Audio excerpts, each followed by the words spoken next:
में हम लोग एडजॉर्प्शन से रिलेटेड बातचीत किए थे, जिसमें इंट्रोडक्शन ऑफ एडजॉर्प्शन हुआ था। सरफेस केमिस्ट्री के बारे में बताए थे कि सरफेस केमिस्ट्री आपका क्या होता है। सरफेस केमिस्ट्री में दो घटक आपके पास आया था, एक आया था एडजॉर्प्शन, एक आया था आपके पास एब्जॉर्प्शन। एक जिसको हम लोग अधिशोषण कहते हैं और एक को क्या कहते हैं, अवशोषण। अब यहाँ पे आपके पास बताया जाता है क्या चीज कि अधिशोषण से रिलेटेड हम लोग बातचीत कर लिए थे।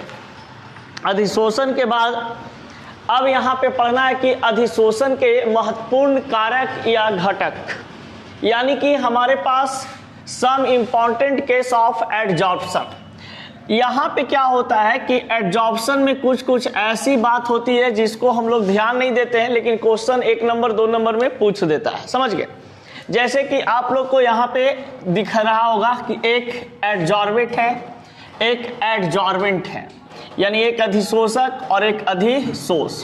फिर यहाँ पे एक दिखाई दे रहा होगा छोटा सा डिफिनेशन सॉर्प्शन, जिसको हम शोषण कहते हैं, और एक छोटा सा डिफिनेशन यहाँ पे और मिलता है आपके पास विशोषण, और एक यहाँ पे है डिसॉर्प्शन, इसको हिंदी में डिसॉर्प्शन कहते हैं। यहाँ पे 4 क्वेश्चन आपका पूछा जाता है और 4 क्वेश्चन में कोई एक चीज आपसे कभी कभी बार बार ये रिपीट क्वेश्चन करता है, व्हाट इज सॉर्प्शन या व्हाट इज एडजॉर्प्शन या व्हाट इज एडजॉर्बेट। तो ये क्या होते हैं 4 घटक, इसका जरा सा समझते हैं। यहाँ पे देखिए, यहाँ पे बता रहा है कि the substance which is concentrated at the surface of solid और लिक्विड इज कॉल्ड एडजॉर्बेट, यानी कि वह पदार्थ जो ठोस या द्रव के पृष्ठ पर सांद्रित होता है उसे हम अधिशोष कहते हैं।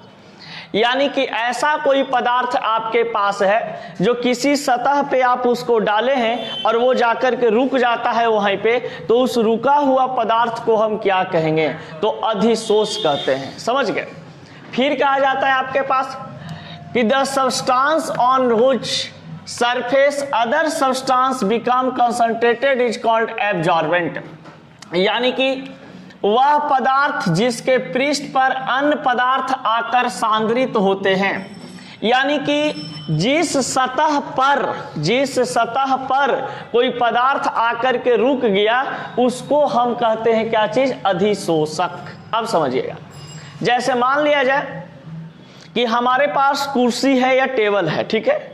अब टेबल पे इंसान बैठता है, तो टेबल पर जो इंसान बैठा हुआ है वो इंसान आपका क्या कहला जाएगा, एक प्रकार का एडजॉर्बेट। समझ गए? यानी कि उसके सतह पर, टेबल के सतह पर ऊपर में बैठा हुआ है, लेकिन जिस सतह पर कोई व्यक्ति बैठता है उस सतह को हम लोग क्या कहते हैं, तो ये एडजॉर्बेंट कहते हैं, एडजॉर्बेंट कहते हैं, अधिशोषक कहते हैं। वही बात यहाँ पर हम लोग केमिस्ट्री में केमिकल ढंग से समझते हैं। जैसे मान लिया जाए आपके पास यहाँ पे ऐसे समझिएगा कि अगर एक हमारे पास ऐसे कोई पदार्थ आपके पास दिए हुए हैं, ठीक है। अब इस पदार्थ के ऊपर में यहाँ पर देखिए कोई सब्सटेंस ऊपर से हम ऐसे रखे हैं, गिराए हैं, ये लिक्विड के फॉर्म में है।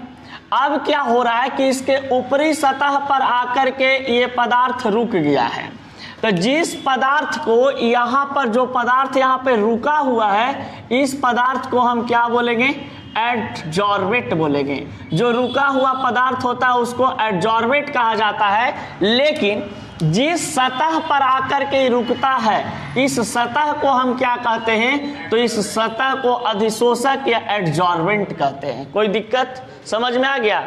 एडजॉर्बेट और एडजॉर्बेंट में कोई दिक्कत नहीं ना। चलिए आगे बढ़ते हैं।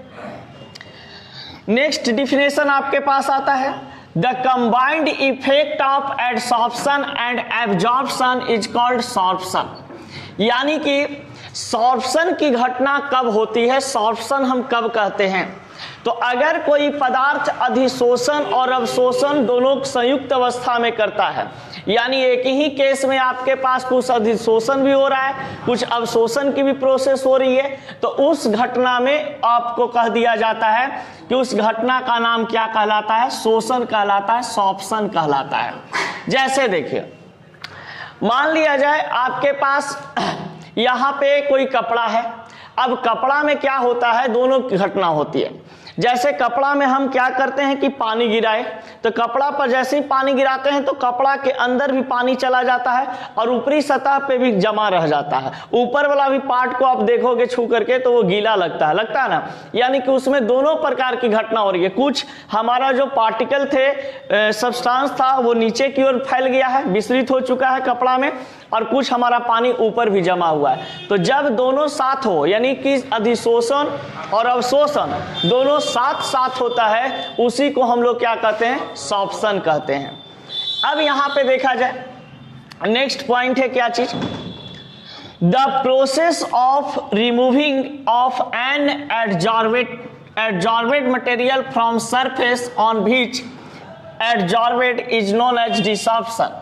यानी कि किसी अधिशोष पदार्थ को उसके पृष्ठ से हटाने के प्रक्रम को जिस पर वह अधिशोषित है उसे विशोषण कहते हैं। जैसे मान लो कि हमारा कपड़ा में दाग लग गया, समझ गए, किसी सब्जी को खा रहे हैं, सब्जी हमारा कपड़ा में गिर गया।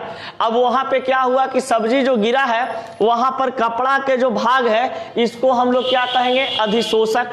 लेकिन जो पदार्थ गिरा है, सब्जी वगैरह गिरा था, सब्जी का जो दाग लगा है वो हमारा क्या कहला जाएगा, एडजॉर्बेट यानी अधिशोष पदार्थ है। अब कहा जाता है कि जिस पृष्ठ पर से उस दाग को हटाने के लिए कोई केमिकल रिएक्शन आप करवाते हैं या कोई आप चीज लगाते हैं, कोई फोर्स लगाते हैं, तो उस प्रकार के घटना को आप हटाने के क्रम को क्या बोलते हैं, डिसॉर्प्शन। यानी कि मान लिया जाए कि पहले टेबल हमारे पास था, उस टेबल का जो सतह था उस सतह को हम क्या बोल रहे थे, तो एडजॉर्बेंट बोल रहे थे। उस पर जो इंसान बैठा हुआ था उसको हम एडजॉर्बेट कह रहे थे। अब उस इंसान को, एडजॉर्बेट को हमें हटाना है, तो हटाने की जो परंपरा है या प्रक्रम है, घटना है, उसको हम क्या कहेंगे, तो उसको कहा जाता है डिसॉर्प्शन। यानी कि आपके पास इसको हम विशोषण के रूप में जानते हैं। यानी कि शोषण का उल्टा क्या होता है, विशोषण। विशोषण मतलब हटाना और शोषण मतलब सम्मिलित कर देना उसके अंदर में। अब देखा जाए यहां पे एडजॉर्प्शन पढ़ाने के बाद एक छोटा सा टॉपिक आता है आपके पास, अवशोषण। ये अवशोषण को ज्यादा नहीं पढ़ना होता है क्योंकि इससे ज्यादा क्वेश्चन भी नहीं आते हैं। ज्यादातर क्वेश्चन आपका एडजॉर्प्शन से ही आते हैं और एडजॉर्प्शन ही बच्चा नहीं समझ पाता। अवशोषण का मतलब तो सीधा सीधी समझ जाता है कि भैया किसी चीज में कोई पदार्थ का मिल जाना, फैल जाना, विस्तृत हो जाना क्या कहलाता है, हमारा शोषण कहलाता है। यानी कि किसी चीज में, जैसे मान लीजिए कि हमारा कपड़ा है, कपड़ा में हम क्या किए, इंक गिरा दिए, तो वहां पर इंक चारों तरफ शोषित हो जाते हैं, यानी कि अवशोषित घटना कहलाता है। लेकिन अधिशोषण क्या होते हैं, इस पे जरा सा बच्चा डिफिकल्ट में पड़ जाता है कि क्या इस पे सोचे विचारे। अब देखा जाए, अब शोषण की बात करते हैं तो यहां पर आपको बताए थे अधिशोषण कहने का मतलब पर होता है और अवशोषण कहने का मतलब में होता है। मतलब किसी वस्तु पर रहेगा तो समझ जाएंगे किसी पदार्थ पर, किसी पदार्थ के ऊपरी सतह पर, तो ये एडजॉर्बेंट की बात कर रहा है, यानी एडजॉर्प्शन की बात कर रहा है। लेकिन किसी पदार्थ में कहेगा यानी कि उसके अंदर में वो सामान फैल चुका है, समझ गए, तो ये हो जाता है आपके पास क्या चीज, एडसॉर्प्शन। देखिए इसका definition, absorption is such a phenomena in which a species coming in contact with the surface of substance separate throughout the bulk। यानी कि यहाँ पर ऐसी आपके पास बोला हिंदी में कि अवशोषण एक ऐसी परिघटना है जिसमें पदार्थ के संपर्क में आने वाला स्पीसीज संपूर्ण प्रक्रम के अंदर फैलता है। इसका मतलब वही चीज हुआ कि अगर कोई एक पदार्थ हमारे पास है और कोई दूसरा पदार्थ उसमें हम डालें, कोई दूसरा केमिकल हम डालें, तो उस पदार्थ के अंदर में चारों तरफ वो क्या हो जाए, फैल जाए, विस्तृत हो जाए, उसी घटना को क्या कहते हैं हम, अवशोषण कहते हैं। कोई दिक्कत? ये सब जो पढ़ा रहे हैं एकदम इंपॉर्टेंट क्वेश्चन है भैया आप लोग का, समझ गए, एकदम डायरेक्ट क्वेश्चन आपको एग्जाम हॉल में जाओगे मिलेगा, फटाक से बनाओगे, उस समय मत कहना कि पढ़ाए नहीं थे। चलिए अब देखते हैं, it is the bulk phenomena occur through out the body of the material. इसका मतलब है कि यह एक सतह से संबंधित घटना है जो एक पदार्थ के सतह के अंदर दूसरा पदार्थ के भाग फैल जाता है, उसे हम क्या कहते हैं, आपका ये एब्जॉर्प्शन कहते हैं। जैसे देख लीजिए, पानी आपके पास होता है, पानी में आप क्या चीज को डालें, चीनी को डालें या नमक को डालें। तो देखिए पानी में चीनी को जैसे ही आप डालिएगा तो पानी भी एक प्रकार का लिक्विड है और आपका ये ग्लूकोज या बोल सकते हैं क्या चीज, चीनी या नमक एक प्रकार का सॉलिड है। अब हम सॉलिड को लिक्विड में डाल रहे हैं, जैसे ही लिक्विड में जाएगा तो ये घुलना स्टार्ट हो जाता है, यानी कि जैसे ही हम डालें किसी दूसरे पदार्थ में किसी दूसरे पदार्थ को तो वो तुरंत उसका सरफेस घुलना शुरू हो जाता है, यानी कि उस प्रकार से हमारे पास ये क्या हो जाते हैं, एब्जॉर्प्शन हो जाते हैं। कोई दिक्कत? जैसे देखिए गैस मास्क में रखा चारकोल गैस को अवशोषित कर लेता है, यानी कि गैस मास्क में रखा चारकोल गैस को अवशोषित कर लेता है। यहां पे ऐसे दे देना, इसका मतलब यहां पे रुक जाना है जरा सा, ठीक ना। अब देखिए कोई ऐसे हमारे पास है कि जहां पे कोयला वगैरह के खदान में लोग काम करते हैं, वहां पे मास्क लगाए हुए रहते हैं, समझ गए, क्योंकि जो कोयला का डस्ट पार्टिकल है उसके नाक में फेफड़ा तक नहीं पहुंचे, समझ गए। तो उसके मास्क में कहा जाता है कि चारकोल वगैरह कुछ ऐसे लगा दिए जाते हैं जिससे क्या हो, या गैस, जहां पे गैस का काम होता है, एलपीजी वगैरह का काम होता है, एलपीजी बनाए जाते हैं या कोई गैस बनाया जाता है, तो उस गैस कंपनी में एक मास्क दिया जाता है, उस मास्क में चारकोल लगाए होते हैं और चारकोल का काम का होता है कि जो गैस वहां से निकल रहा है उसको ये क्या कर ले, एब्जॉर्ब कर ले, आपको मतलब गैस सांस के माध्यम से आपके शरीर में फेफड़ा के अंदर नहीं जाए। इस कारण से कहा जाता है कि गैस मास्क जो होते हैं ये वैसा जगह पे इस्तेमाल किया जाता है जहां पे गैस का निर्माण किया जाता हो, एलपीजी बनाया जा रहा हो, क्लोरीन गैस बनाया जा रहा हो या हंसने वाला गैस बनाया जा रहा हो, यानी कि कुछ इस प्रकार से काम होते हैं जहां पे गैस से संबंधित काम चल रहे हैं, तो वहां पे चारकोल वाला मास्क दिया जाता है जिसमें क्या होते हैं कि गैस एब्जॉर्ब कर लेता है। फिर आपके पास देख सकते हैं कपड़ा पर गिरा हुआ पानी या स्याही, ये भी एक प्रकार का अवशोषित पदार्थ के रूप में हो जाता है। फिर रुई पर गिरा हुआ स्याही या पानी, रुई पर आप पानी गिराइए या स्याही गिराइए, देखिएगा चारों तरफ क्या हो जाता है, वो फैल जाता है। इसका मतलब साफ साफ है कि ये सभी जो घटना है एक प्रकार से क्या कहलाता है, अवशोषण कहलाता है। कोई दिक्कत? चलो आगे बढ़ते हैं कि अधिशोषण का प्रकार क्या होता है, टाइप्स ऑफ एडजॉर्बेंट। यहां पर अधिशोषण किसे कहते हैं, अधिशोषण का क्या केस होते हैं, अधिशोषक, अधिशोष, ये सब चीज पढ़ा दिए। शोषण किसे कहते हैं, सॉर्प्शन, डिसॉर्प्शन, एडजॉर्बेंट सब पढ़ा चुके हैं अभी। अब जो आपके पास आया है ये अधिशोषण का प्रकार, यानी कि टाइप्स ऑफ एडजॉर्प्शन की बात कर रहा है। तो टाइप्स ऑफ एडसॉर्प्शन की बात कर रहा है तो यहां पे आपको पता होना चाहिए कि mainly two types of adsorption, यानी कि दो प्रकार के आपका अधिशोषण होते हैं।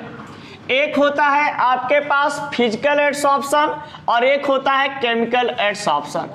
फिजिकल एडसॉर्प्शन को फिजियोसॉर्प्शन कहते हैं और केमिकल एडसॉर्प्शन को केमियोसॉर्प्शन कहते हैं। यानी कि ये दोनों का हिंदी, यानी कि फिजिकल एडसॉर्प्शन का हिंदी भौतिक अधिशोषण होता है और केमिकल एडसॉर्प्शन का मतलब रासायनिक अधिशोषण होता है। अब देखिए बहुत जगह क्या करता है कि ये फिजिकल एडसॉर्प्शन क्वेश्चन में ना दे करके ये लिख देता है फिजियोसॉर्प्शन, समझ गए। डिफरेंस बिटवीन फिजियोसॉर्प्शन एंड केमियोसॉर्प्शन क्वेश्चन आपको क्वेश्चन बैंक में मिल जाएगा, ये इंपॉर्टेंट क्वेश्चन है। या कहीं कहीं डायरेक्ट पूछता है कि व्हाट इज फिजियोसॉर्प्शन, तो फिजियोसॉर्प्शन मतलब फिजिकल एडसॉर्प्शन की बात कर रहा है, एब्जॉर्प्शन की बात नहीं कर रहा, अधिशोषण की बात करता है। अधिशोषण ही मुख्य रूप से आप लोग को पढ़ना है, अवशोषण नहीं पढ़ना है। अवशोषण बस पढ़ना है, छोटा सा जो डिफिनेशन बता दिए आप लोग को, लिखवा करके समझा दिए थे। अब आते हैं हम लोग भौतिक अधिशोषण पे। भौतिक अधिशोषण क्या होता है जरा सा समझिएगा। यहां पर बोला क्या है कि when the attractive force between adsorbent and adsorbate arise from van der Waals force, यानी कि आपके पास दो सतहों के बीच में कहा जाता है कि किस प्रकार का बल लगता है, तो वान डेर वाल बॉन्ड लगते हैं। यानी कि फिजियोसॉर्प्शन की घटना तभी होगी जब दो सतह के बीच आपका वांडर वाल फोर्स बनेगा। तो वांडर वाल फोर्स कहने का मतलब क्या है वो जरा समझते हैं। यहां पर जैसे मान लिया जाए आपके पास एक सरफेस ऐसे दिया हुआ है, ये हमारा इस प्रकार से आपके पास सरफेस ए है और किसी पदार्थ को आप ऊपर से ऐसे गिरा रहे हैं। मान लीजिए कोई पदार्थ आपका है जो इस प्रकार से यहां पे ऐसे गिर रहा है, तो यहां पर आएगा, टकराएगा, इसके पास, इसके अंदर नहीं जाएगा, इसके सतह के अंदर नहीं जाएगा, यहां पर आते आते ये क्या हो जाएगा, नीचे टघर जाएगा यानी कि गिर जाएगा। तो इसका मतलब है कि सरफेस ए सब्सटेंस का ये था, ये जो सरफेस यहां पे आपको दिखाई दे रहे हैं ये सब का, ये बी वाला पार्ट का, यानी कि इसको हम बोल सकते हैं ये बी सब्सटेंस है, तो सरफेस बी। अब कहा जाता है कि इन दोनों के बीच में ऐसे ऐसे पार्टिकल्स जो यहाँ पे अवेलेबल होते हैं, इसके बीच में एक प्रकार के फोर्स काम करते रहता है। ये फोर्स होता है आपका कौन सा, तो वांडर वाल। यानी कि वांडर वाल कहने का मतलब आप लोग समझते होंगे कि वांडर वाल फोर्स मतलब कमजोर बल काम करता है। अब कमजोर बल काम करता है, इसका मतलब आपके पास साफ साफ है कि यहां पर आपका फिजियोसॉर्प्शन की घटना होगी। अभी डायरेक्ट बताए थे कि यहां पर जो ये हमारा सतह होता है, ये जो सरफेस आपके पास दिखाई देते हैं, ऐसे करके अभी बताए थे कि एक सरफेस मान लो ये हमारे पास होता है, इसके ऊपर में कोई एक पदार्थ ऊपर से हम ऐसे करके क्या किए हैं, ड्रॉ किए हैं, ऐसे गिरा दिए, इस पे कोई लिक्विड मटेरियल हमारे पास है, ऐसे करके फॉल करवा दिया। अब देखिए यहां पर देखोगे तो इसका जो सतह है इस सॉलिड का, यहां पे ऐसे कुछ सरफेस है, इसका जो सरफेस यहां पे ये बना हुआ है, इसके नीचे ही नहीं आएगा, तभी तो एडसॉर्प्शन कहलाएगा ना। अब क्या होता है कि इसके बीच में जो ये सरफेस ए और ये वाला बी, ए बी के बीच में जो यहाँ पे सरफेस होता है, इस सरफेस के बीच में यहां पर एक वीक बॉन्ड काम करता है, यानी कि वीक फोर्स काम करते हैं, जिसको हम लोग किस नाम से जानते हैं, वांडर वाल फोर्स के नाम से जानते हैं।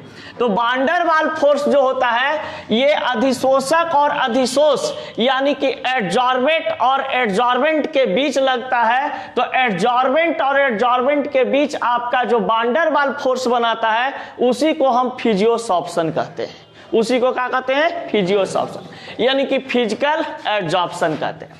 अब देखिए जब अधिशोषक एवं अधिशोष, तो अधिशोष वैसा पदार्थ होता है जो ऊपर की ओर रुक जाता है, जो ऊपर की ओर रुकता है, यानी कि ऊपर में जैसे यहाँ पे रुका हुआ है सब सब्सटेंस, ऐसे क्या हो गए, अधिशोष हो गए। लेकिन यहाँ पर अधिशोषक, अधिशोषक मतलब जिस सतह पर आकर के कोई पदार्थ रुकता है उसको हम अधिशोषक कहते हैं। यही तो बताए थे, देख लो एक बार पीछे से। अब देखिए, अब कहा जाता है कि it is known as van der Waals adsorption. Physisorption को हम लोग किस नाम से जानते हैं, वांडर वाल एडजॉर्प्शन के नाम से जानते हैं।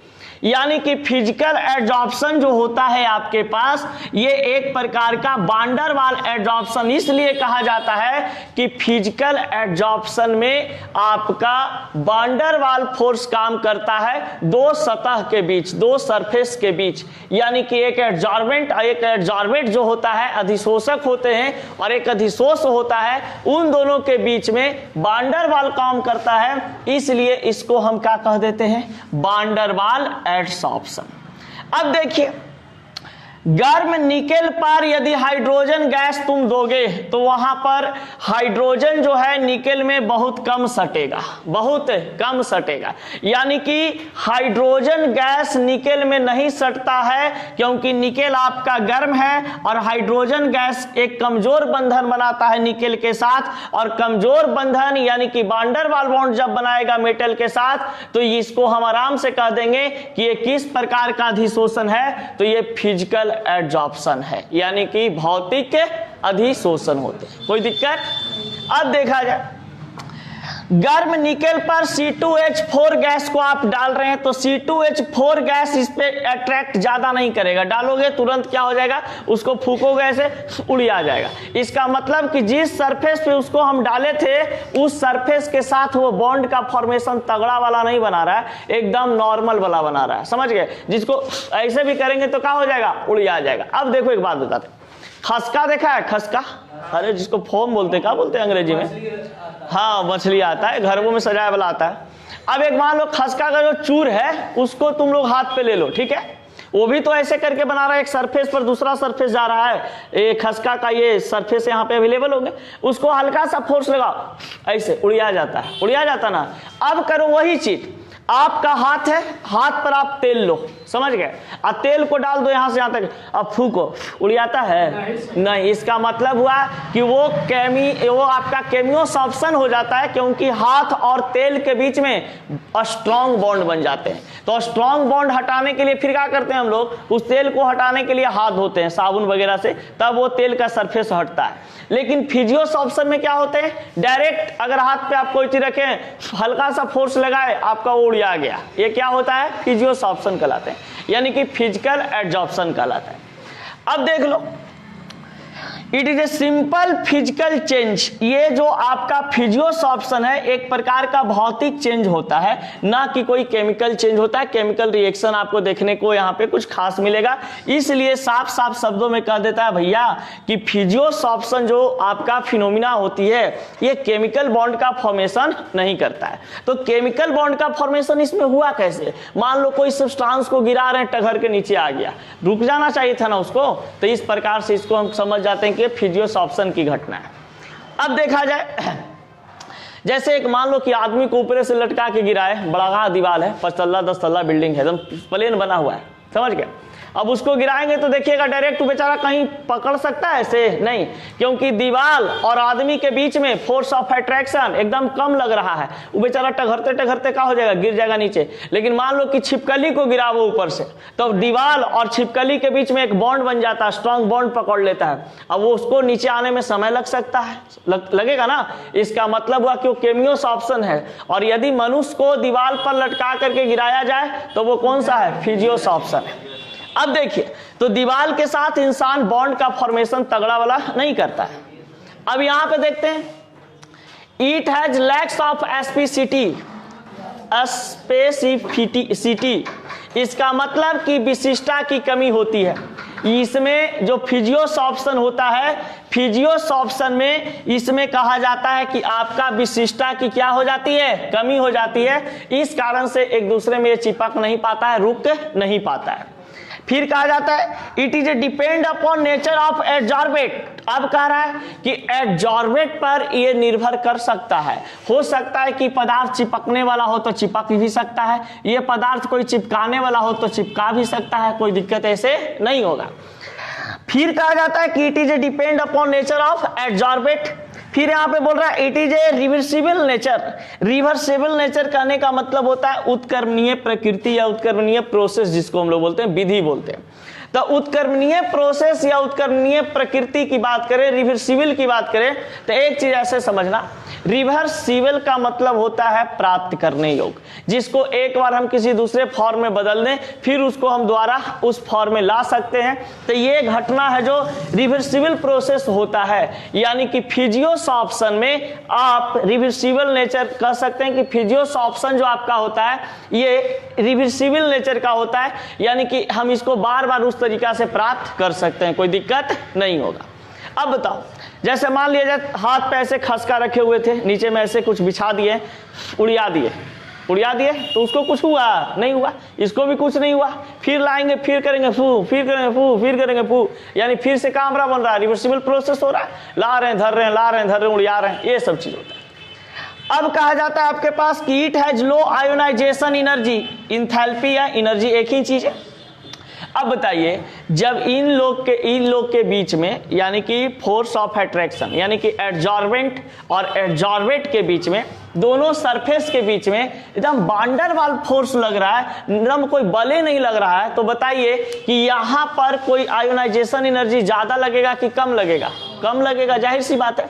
मान लिया जाए कि आपका यहां पे लाए हैं ऐसे करके, ऐसे फोम था धरा हुआ, अब फोम को हटाने के लिए ज्यादा फोर्स लगाने की जरूरत पड़ रहा है, हल्का सा सांसों ऐसे कीजिएगा तो उड़िया जाता है, उड़िया जाएगा ना। इसका मतलब हुआ है कि आपका फिजिकल एड्जॉर्प्शन में आयोनाइजेशन एनर्जी कम लगते हैं।